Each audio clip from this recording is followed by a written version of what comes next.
Hey, welcome back. Yvonne Wakefield's YouTube channel. If you've been following me, I read from my Babe in the Woods series about this log cabin I built when I was 18 that I still own, I still have. And fortunately, it's also because of firefighters that I still have that, which I'll get into later. But I was up at the cabin last weekend and I'm nursing a cracked rib and a torn rotator cuff, compliments of the Columbia River. So I couldn't do what I normally do, which is like use the chainsaw, use the weed cutter, clean the chimney, all this stuff. So I had to kind of relax. And I went to my old standby library at the cabin. And I have like the classics. One of the kids I teach said that the Odyssey is a new movie right now. So I looked at my library and I found my copy of the Odyssey. It's from the classic library that I have. And I actually sat in a chair in the sun, sometimes in the shade, and read this. It took me about a day and a half to get through it. I would encourage anybody who has interest in this era and the author Homer to read this. I also had time to scan the Iliad, which is also by Homer. Now I'm waiting to go see the movie. Anyway, so tonight we're going to get into Babe in the Woods, Path of Totality, which is the third book in the series I've written about the log cabin. And Path of Totality takes you pretty much up to current events, where the first book talked about when I was 18, the second when I was building the cabin, the second book talked about in my 20s. And you're going to actually get to meet an interesting guy at this one. But just to recap last week, hidden spaces, I drove to the cabin, and on the way I stopped in the Dalles, Oregon, and I found a man on the gutter, and we talked, and he used to be a free spirit, he said, like my dogs that he was playing with. Then I get up to the cabin, and I deal with carpenter ants, and then I find myself under a juniper tree. This chapter, damn it. In the prologue to this book, it talks about going up to my cabin after I'd been away because I was working in the Middle East, and somebody had put a derelict, crappy ass camper shell in my easement. So part of this book deals with how I'm having to deal with this issue in a situation of frontier justice, which will pan out later. So it's called Damn It. There have been very few people I've ever invited to the cabin. One of them was a man older than me named Todd, a gentleman with a gentle soul, a face of chiseled handsomeness, with a voice that made people ask, "Why aren't you working in radio?" Divorced, he lived alone in a rented Victorian with a cat I'd rescued and saved after 3 separate incidents involving tire tread and automobile chrome. His kitchen window had a clear view of my office across the lot separating our homes in Port Townsend, Washington. In between making and marketing art, pieceworking a living as a freelance writer, and working on my doctorate, I would regularly make the long drive to the cabin. One summer, Todd joined me, and I discovered that his presence did not make me feel edgy like others I'd invited there. Instead, it made me want to be with him longer than a weekend. As is my custom, on the evening before I leave the cabin, I went into the woods to say goodbye to this place and give it a blessing. I was doing this the night before our departure when Todd, who'd wondered where I'd gone, found me misty-eyed across the creek. "We're in this together," he said, pulling me in for a hug that told my heart I needed a guy like this. A year and a half later, in 1990, we married and retained that untroubled union for 26 years. Sometimes we spent long weekends at the cabin, and I got used to sharing revered space and chores. During our marriage, I continued to go to the cabin alone for days, a week, knowing Todd knew my whereabouts and cared about my return. 2 years before that marriage ended, my husband and I sold the home we bought together in Port Townsend and moved into a custom-built house with a detached studio office beside the Columbia River in the Dalles, Oregon. Aside from wanting to trade maritime moisture for an arid climate, the other main reason for uprooting was to be closer to the cabin. Now it was only 200 miles away compared with the 500-mile bum-numbing drive I've made for a quarter of a century. Within a clear view of the second story of my contemporary office is a dam travesty.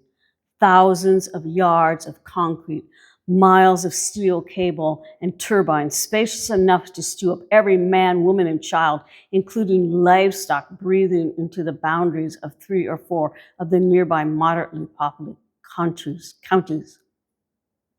Except those turbines were made for cooking up hydroelectric power while ultimately killing off native heritage that thrived for over 15,000 years on that stretch of 1,243-mile-long river leaking out of the Canadian Rockies. In 1957, Confederate tribal members turned their backs and cried when the newly built dam, Dalles Dam, closed its lock forever, flooding Celilo Falls, their ancestral fishing ground, their presence and future. I don't know if they entertained macabre notions of retaliation when their property was desecrated, but I certainly did when my property was damned. And that's where I talk about the property in the prologue, finding that derelict camper shell.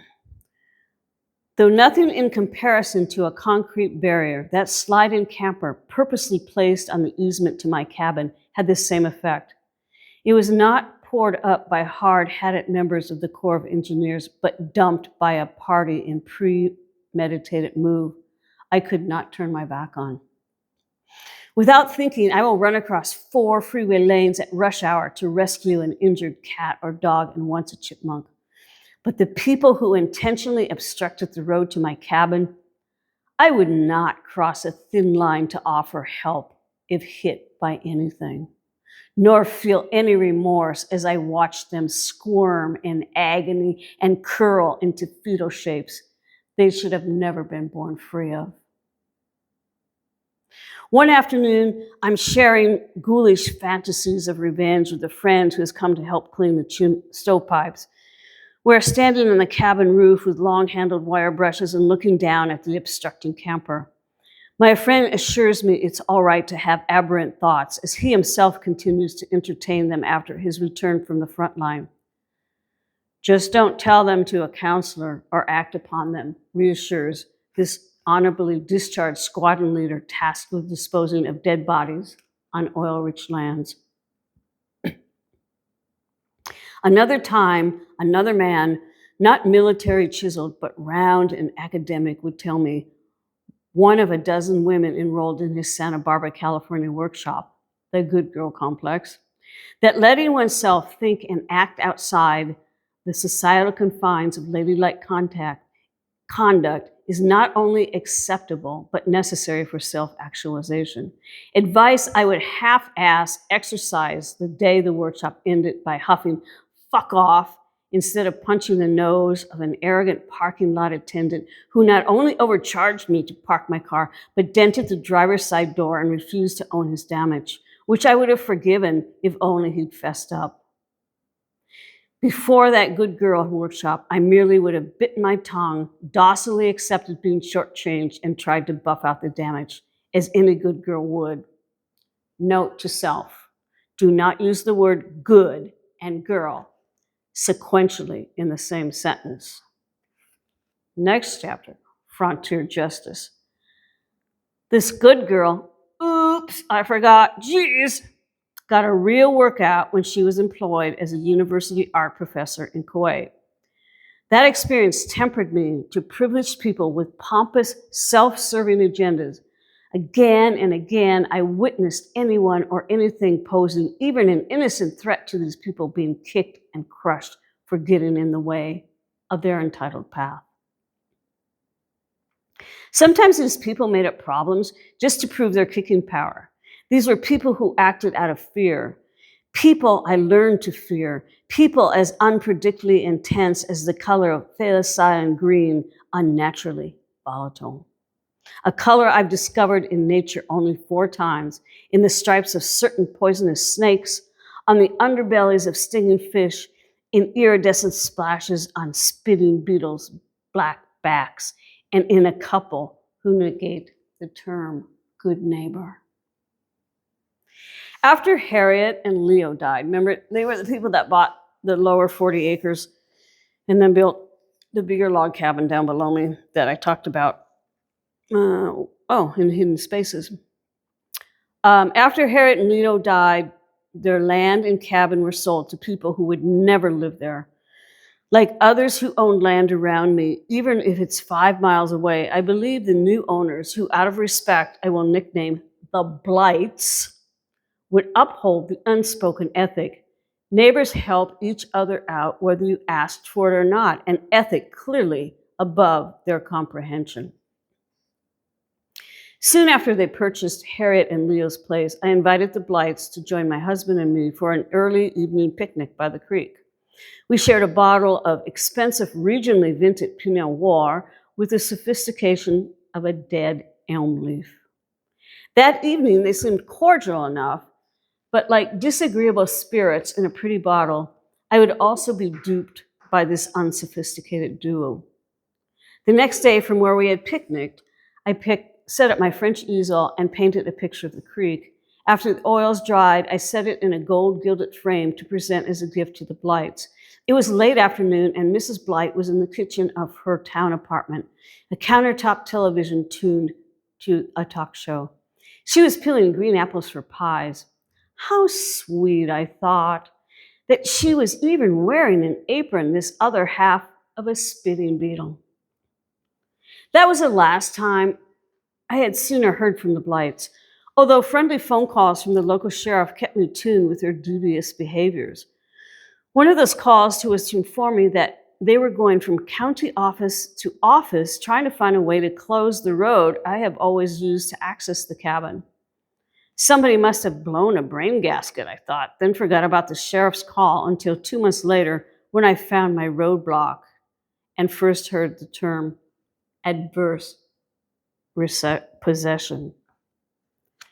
Since that bucolic summer picnic in the Judge's Meadow, the Blights have erected a series of lock gates where they are the sole key holders.